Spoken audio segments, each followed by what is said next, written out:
പാലാ നഗരസഭയിൽ യു.ഡി.എഫിൽ തർക്കം രൂക്ഷമാവുകയാണ്. കോൺഗ്രസ് കൗൺസിലർക്കെതിരെ മോഷണ പരാതിയാണ് ഇപ്പോൾ ഉയർന്നുവരുന്നത്. കോൺഗ്രസ് കൗൺസിലർ ബിജു മാത്യൂസ് ചെയർപേഴ്സന്റെ വാച്ചും ഫയലും മോഷ്ടിച്ചതായി പോലീസിൽ പരാതി ലഭിച്ചിരിക്കുകയാണ്. തന്നെ കയ്യേറ്റം ചെയ്തെന്ന് ഒരാഴ്ച മുൻപ് ബിജു മാത്യൂസ് സ്വതന്ത്ര മുന്നണിയിലെ ബിനു പുളിക്കക്കണ്ടത്തിനെതിരെ പോലീസിൽ പരാതി നൽകിയിരുന്നു. തർക്കം രൂക്ഷമായാൽ യു.ഡി.എഫിന് ഭരണം നഷ്ടപ്പെടാനും സാധ്യതയുണ്ട്. വിവരങ്ങളുമായി സനോജ് സുരേന്ദ്രൻ കോട്ടയത്ത് നിന്ന് ചേരുകയാണ്. സനോജ്, ഈ വാർത്ത വന്നപ്പോൾ ഞാൻ ഓർക്കുകയായിരുന്നു, കുറച്ച് നാൾ മുന്നെയാണ് പാലാ നഗരസഭയിൽ ഒരു എയർപോർട്ട് വിവാദം ഉണ്ടായത്. ഇതാ സമാനമായിട്ടുള്ള ഒരു വിവാദം. ഇപ്പോൾ ചെയർപേഴ്സന്റെ വാച്ചും ഫയലുമാണ് കാണാതായിരിക്കുന്നത്. എന്താണ് അവിടുത്തെ സാഹചര്യം?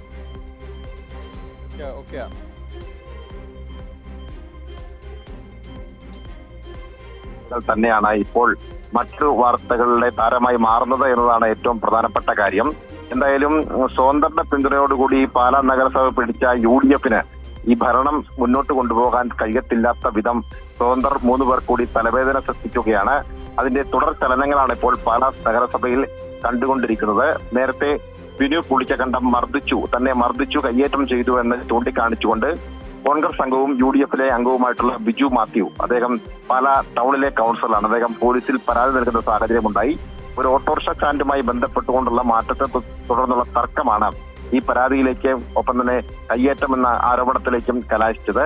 ഇതിന് പിന്നാലെയാണ് ഇപ്പോൾ അതായത് ഈ അനിഷ്ട സംഭവം ഉണ്ടായത് ചെയർപേഴ്സന്റെ ചേംബറിൽ വെച്ചായിരുന്നു എന്നുള്ളതായിരുന്നു ബിജു മാത്യു പരാതിയിൽ വ്യക്തമാക്കിയിരുന്നത്. ചെയർപേഴ്സന്റെ സാന്നിധ്യത്തിലാണ് ചെയർപേഴ്സന്റെ പിതാവും കൗൺസിലറുമായിട്ടുള്ള ബിനു പുളിക്കക്കണ്ടവും ഒപ്പം തന്നെ സഹോദരൻ ബിജു പുളിക്കക്കണ്ടവും തന്നെ കയ്യേറ്റം ചെയ്തത് എന്നുള്ളതായിരുന്നു ബിജു മാത്യുവിന്റെ ആരോപണം.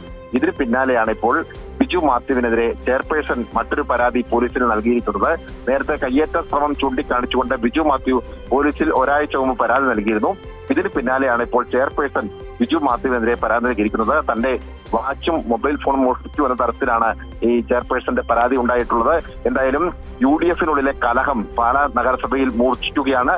വരും ദിവസങ്ങളിൽ ഭരണം പോലും നഷ്ടപ്പെടാനുള്ള സാഹചര്യത്തിലേക്കാണ് കാര്യങ്ങൾ എത്തിക്കൊണ്ടിരിക്കുന്നത്. അക്ഷയ്, ശരി. സനോജ് സുരേന്ദ്രനാണ് കോട്ടയത്ത് നിന്ന് വിശദാംശങ്ങൾ പങ്കുവച്ചത്.